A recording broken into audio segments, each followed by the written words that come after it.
And I said to him at one time, we were going to a party, and it was, I think it was... Oh, right, the boys. The boys. Yeah. So I said to him, you know, did you have to deal with them on the way up, like so many people in the record business? He said, no, all they did was protect me.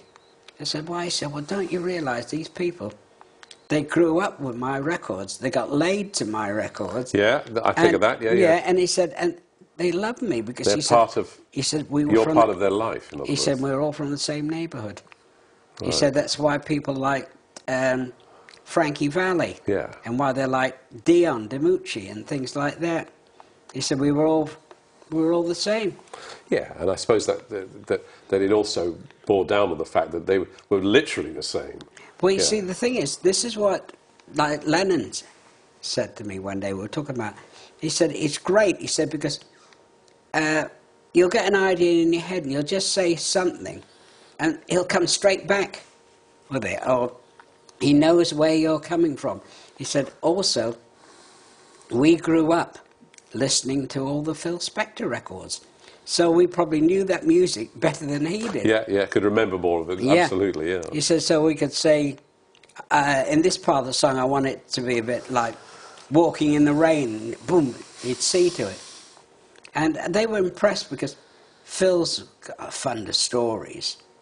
And like that. Was he fun? I mean, could he be fun or was he always serious? No, who? Spector? Yeah. Spector can be a lovable, warm-hearted person. He's extremely lonely. Got it. Really lonely, yeah, and I think sometimes his judgments are a bit iffy, but no, he can be very, very funny, very good company. And I think what happened, he attracts the loonies that are out there. I mean, there's enough of them in LA. It's, I suppose, that thing that if people, as I said to you earlier, if you start getting cast as eccentric and you read about how eccentric you are, then eventually you may start putting on a bit more eccentricity to add to it. This is what people want. Yeah. They want you to, they don't want you to be sort of with a dog going for a walk. Well, it's the same with Brian Wilson and Mike Love. We were actually talking about Spector, and he said to me once, he's like Spector. He gets up every morning and waters a legend. Waters the legend, as though it's a garden. Oh, no. I know. I mean, there are some very strange... I mean, it is La La Land out there. Yeah, I mean, there's definitely unreality bites. There's no question of that. Well, the other thing was, you know, people say, oh, we're going to make it in Hollywood and that. And through a friend of mine, Larry, I met Peter Sellers. Right. Who again was another strange gentleman. And we were talking about success. And he was saying that he'd come back to England because he said, I made a couple of films out in Hollywood. They were good films, but they weren't box office successes. Suddenly, everybody I knew didn't want to know me. He said, they see me there, he said, across the road. He said, they're so paranoid, they think if you failed in something, it might rub off onto them. God, that's amazing. You mean that literally the association will kill you? That's right. He said, and what happened, he said, then I made this other film. I'm not sure if it was Being There or maybe one before that. He said, success. Suddenly the phone's ringing all the time. Hi, Peter, I haven't seen you for a while. He said, all those people that had ignored me or kept out of the way are ringing me up again. It's interesting because Being There's a masterpiece in some respects. It's the last film practically made, wasn't it? And it took him forever to make it. I think that's really interesting. But, that's what happens out there. It's a place I don't think that... I'm not sure that God lives in Los Angeles at all. I actually reckon that if Elvis had come to England or Europe and settled down here for a while, he'd still be alive. Yeah. Didn't get it, that isolation.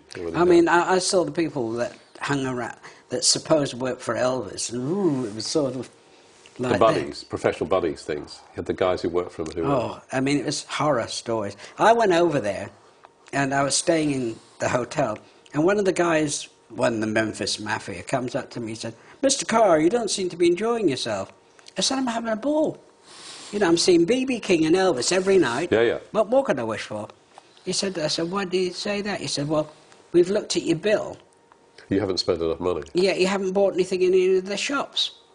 I said, "Well, yes, I have, but I pay for them with my own money." Which is the English way. Yeah. And the guy's trying to get me down to the shopping mall Oh, no. to buy things for him. And what they used to do, they'd go into, when Elvis was on the road, they'd have an advanced team that hit a town 2 days beforehand, and they'd go into, say, the best clothes shop. "Hey, that jacket, that would just suit Elvis," and all that, blah, blah, blah, And blah. it's not Elvis at all is going to get it. Yeah. And by the way, have you got tickets for, it?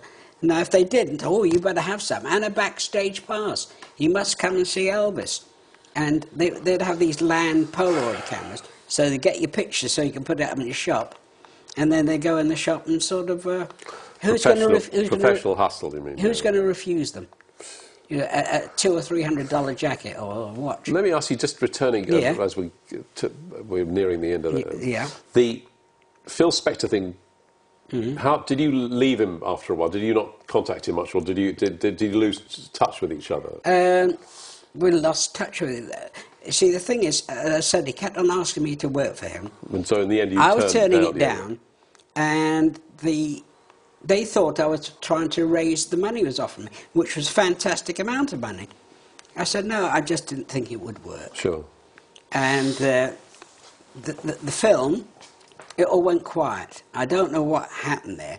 I mean, they had the soundtrack. It's a story that yeah. So. And then I said, I think he just retreated into himself for a while. Sure. I think every now and then he tries to stage some kind of comeback, but he's worried in case it doesn't happen. Same old thing. You know, you've done it once. The magic might not be there the second or third time. Or the people might not get it. Yeah. Okay.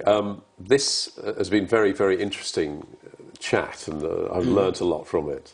And this is stage 1, episode 1 of the Roy Carr story. Oh, there you go. So, do I wear a feather hat next time? Yes, indeed. Yes, and then we'll move on to that part of your life, as they say. Yeah. This is Cherry Red TV signing off after a wonderful interview with young Roy. There you go. Okay. Thank you.